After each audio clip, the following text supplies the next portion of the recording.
The thing is, like, when there are many, like, in a way, if the more people there are in the situation, the more difficult it is to speak up. Like, if you are just like two people and one is harassing you, this is an obvious situation.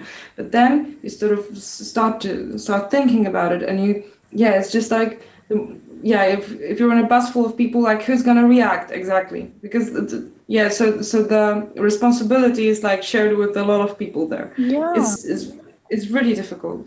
And you don't want to like distract anybody, and you feel ashamed somehow. Like there's a mixture of feelings you're going through, and the thing is, like, it passes so fast that eventually you realize like you're out of this situation, and it really makes no sense to say that out loud already because the guy is escaping. Yeah. Do any of you have any story related to what Daria just said? When people, especially men, are in position of power and they use it like for their purpose? Yeah. I think every girl has it. Yeah, that's if true. you want, Every girl has. if you can share, Elena, will appreciate.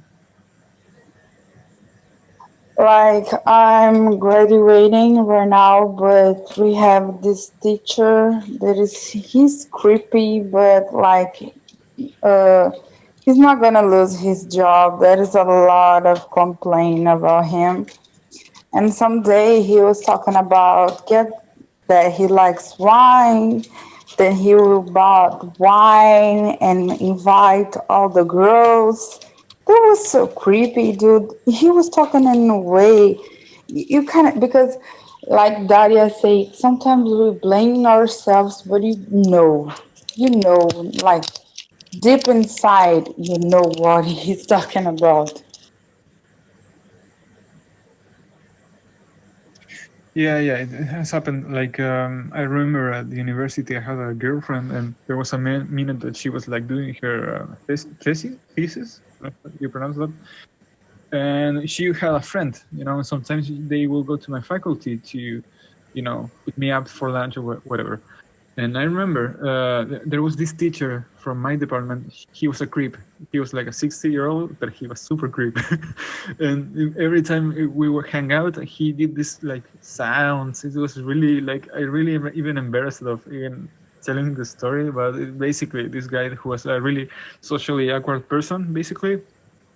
I don't know, maybe I'm wrong, but when someone who's so socially awkward, you expose them to certain, stimulation, or I don't know, girls or whatever, they behave differently. And it was the case with this person. I was really uncomfortable. Like, I was like the middleman, because he was my teacher, but I was like, with my friend and my girlfriend back then, and I didn't know how to get rid of the situation, because it was like, okay, if I'm rude with him, I have classes with him tomorrow.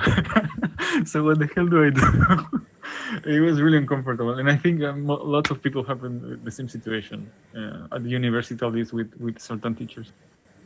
I mean, girls who have been exposed to that situation. No, I'm sorry. Guys can experience that because guys, when always a Yes. guy complained that he hit on, like, a gay man hit on him, it's like when we are complaining about men hit on us.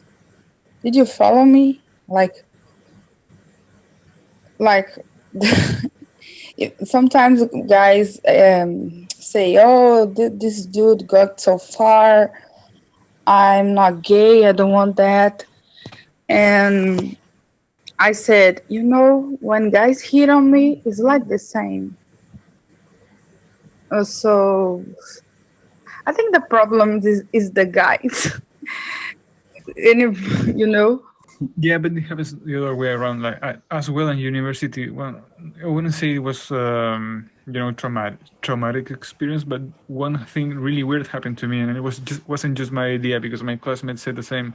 Like, I went to talk to a teacher, and there was this woman who was like, I don't know, 40 years old back then, and she would always like say comments about my appearance, which was really weird, because you're a teacher, you're not supposed to say that. And she will go on and say, hey, you changed your haircut. And I was like, yeah, sure. and hey, you did this, and I was like, why you care so much? You are my teacher. You shouldn't be saying that. Yeah. But Yeah. one, yeah, it was really weird. She always comment on my appearance. It was really, really weird, awkward for me at least, because I don't do that. And one day I remember I was waiting for a teacher, and she was like on the office next to the teacher I was waiting for, and she appeared. And you notice when they look at you in a weird way. Are you have you seen Yeah. that, Yeah. Elena? You feel it like they look at you with in a weird way, and she looked at me in a really weird way, and she said, "Hey, who you're waiting for? I'm this teacher. Oh, you can see if he's here," and started like with this really weird, speech. And she said, "And you know what? If he can help you, I can help you. You can go to my office. You can have coffee, and I can put." It was super creepy. It was super creepy, and I was like, I don't know, 20 back then, and she was like 40, and it was like, what the fuck is happening? What? Yeah. To go back in Rafa, you reading. I'm wanna so sorry talk? to hear that, really. Yeah, it's very uncomfortable. It Yeah. had to be. I'm sorry, Olga. Yeah, I mean, like, like, because like when they got, like, you were asking about the situations. Like I thought about one instance. Like I was on holidays, like with my grandpa, and I do remember. I think I was like 13 at the time, or something like that, or 12. And I do remember, like, one of the staff members from the place where we were staying, like, wrote on napkin that he wants to meet me somewhere at night. And the problem, like what I felt like as a 12-year-old, right? It was not even getting that napkin, right? It was just my grandpa didn't do anything, and I told him. And my grandpa was just like, okay, so, but I guess nothing really happened. And I mean, yeah. So I think the problem is, like, sometimes like people not taking that seriously when things like that happen. And yeah, it's just, yeah, that was just something very, very, Olga, very I weird. understand you so much. Yeah. It's the most desperate thing you can ever get. Like your story just reminded me of what happened to me. Like basically the bus harassment. It was one of the 3 times. I had it just in general, like, for 3 times, and it was the last one. So I was on a bus, basically a very empty bus. There were like just a little bit of people there, and I enter, and then there is a guy who is like 50 years old or even more, and then he just like taps on the seat next to him, and he says like, sit here, and then I'm like, no thanks, I'm gonna stand.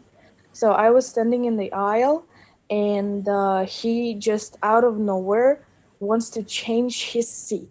Like at least it looked like that. So he passed over me, and when he passed over me, like, obviously he started touching, and then I didn't understand what the hell was going on, because he was pretending like it's just the narrow aisle, but of course it wasn't like that. And at the time that I understood that, I did this kind of elbow movement, like I pushed him away, and he just changed the seat, so he sat on another seat.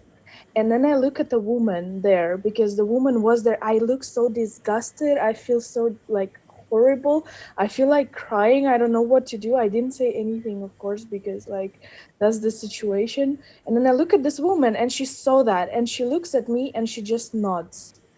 And then I look at her, and I'm like, aren't you gonna, like, I don't know, say something? And the woman was like as well, in her middle ages, maybe 40, 45, like also like old enough, to just like stand up for some girl that is not that old. Yeah. And it was so, I felt like crying more because of her lack of action rather than the guys, the creepers actions. That's the crazy part. Like, why don't you support me? I don't need that nod. I don't need that nod. Just like do something. I'm sorry you went through that, Daria.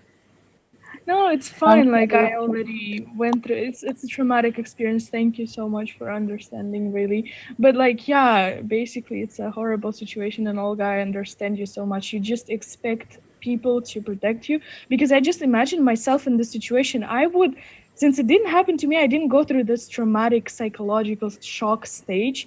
I would like call that motherfucker out. You know I would like tell something, or I would go to the driver, and there's this woman that just nods, like, seriously. Yeah.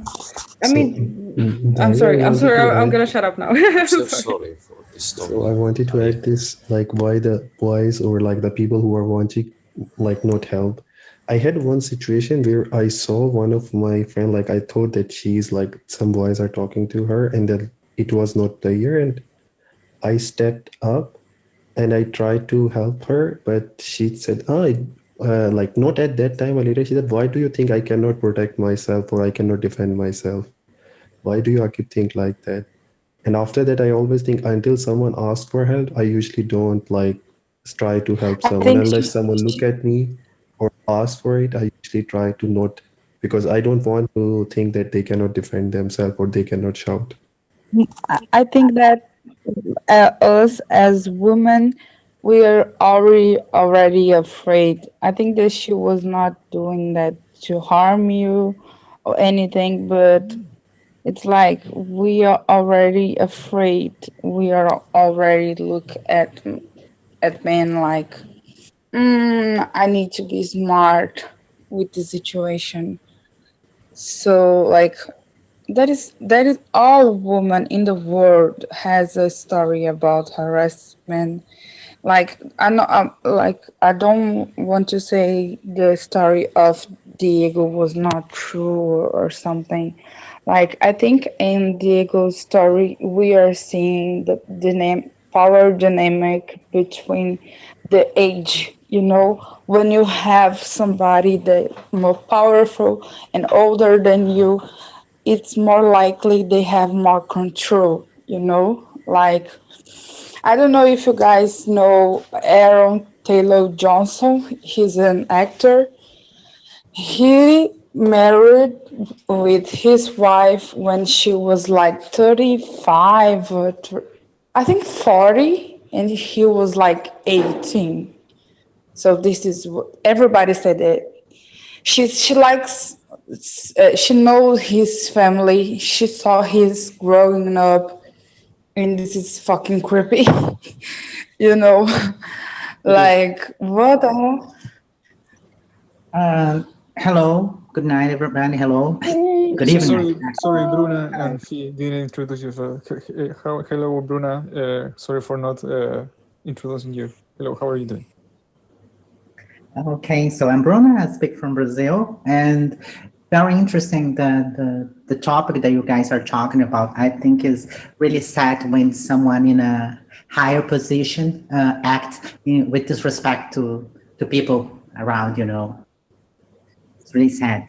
Do you have any story to share about it? Actually, once in college was a professor that was his subject was physiology and talking about anatomy. He once make a comment really disrespectful to the class, considering that the majority of the class were composed by women. And he said, when it comes to bodies and muscles that we are studying here, anatomics, women's is not even worth when they die because their muscles are so thin compared to men muscles. So I rather to have men bodies to study. It Oh was my really god. disrespectful. That's yeah. Sorry, Bruna. I would say this is creepy both ways, actually. Yeah. Yeah, it was pretty sad, and all the class just kept silent because we didn't know how to react to that. Because he was in a higher position, he was the professor teaching us, and he made that comment when we got like he said that, and we couldn't react to that. It was really sad. Yeah, sometimes you are exposed to certain situation and you don't even know how to react. That's true. Like you don't even know what to say. Could I'm be an sorry. option. Could be an option that it's happening because someone is weak, and in that way, someone has the power, and it's like a hunter. You go uh, to the easy animal to hunt, and maybe it's like that people feel that kind of feelings. Could be. Yeah, I mean, if it's a really animalistic way, I'm not sure the word which you wanna use, but yeah, like it's like when you're at school and you have bullies, you know. The bully generally it's like a kid who's like physically more imposing towards the one who was like not athletic and really skinny or whatever. It's like the strongest animal. It's really depressing if you think about it, but you can interpolate that to pretty much every field. You know, even in the general dispute, it's the same thing. Yeah, like predator behavior, you know, like waiting for the victims and trying to take it. Yeah, and I Because when it's there the is a same power for imbalance. men and women. Look, for you, Diego, that was the same situation with the teacher, and with women is the same. So it's when people look for a, that feel that he or she has the power. Yes, I agree with that. Yeah, I think it's more like I want to show that I am powerful. I have the power on you, and Uh-huh. that's really sad. Yeah, I think it's more like that. They want to show that they have power on you. Yeah, Yeah, I that's agree right. with it. Yeah. Sorry for interrupting, guys. We have to welcome Fee. How are you, Fee? Are you there? You're Yes, here. I'm here. How are you guys? I don't know if you have been hearing the stories and what do you think of it? Do you have any story to share? What's your Yeah, point of actually, it's what's happened to me. Like this scenario with Daria is it was in trend. I think, it's about sometimes the people they don't want to be helping you because they just doesn't want to be impact to themselves. But sometimes I was thinking why if you can to be help a little, why you cannot to do that. It's because after all that person, the victim is will be like feel scared and like have something in the mental issue after all because they're scared, to be honest. And that time is because I was with my aunt. My aunt is like give it them bow. It's because of what? It's because like he trying to like put it like his thing in behind my back. I didn't see that, but I can feel it. And I didn't see my aunties when they see it's like give it the box, to that guy. That's why sometimes it's make me like to be honest it's like affect me. I don't want to go anywhere with the transport public. It's because I'm scared it was happen again. And the people around me, like I think we're like human being here, you have a lot of people, but by just only taking care by only one person you cannot. It's sad, to be honest. It's sad. Yeah. Sorry, I had to go through this. I can relate. Yeah, I can feel you too. Like when I heard that, oh my God, did something happen to me? And even though like the mostly I go somewhere in a public place, I feel scared, to be honest. Then wherever I go, I need someone to talk with me or whatever. I feel like I don't want to be alone. It's kind of it was harm me. And one time when I was in college, I going by bus and I was crying. It's because of what? I was alone over there. It's my friend is was left me alone there. It's because of what? It's because I was, like kind of anxiety in my head. It will be something happen like that. If I'm alone, what is happen? Because after a few years about that harassment is I got something rape from someone. That's why like is for me it's like really scary for me to face people. It's really I hard think for me. uh, when it comes to public transport, it's a scenario where women are very vulnerable most of the time. I experienced the same situation. I was in a bus, and it was there were a lot of people in the bus. I couldn't tell what happened exactly at the first, and I thought a man tried to rob me. I thought, oh, he tried to rob me something from me, my from my purse, and then I realized that he just touched my butt, like he really touched me, and that was his intention. And then it started to be disgusting because I was scared. Oh, they robbed me. Tried to rob something. There was no, was not.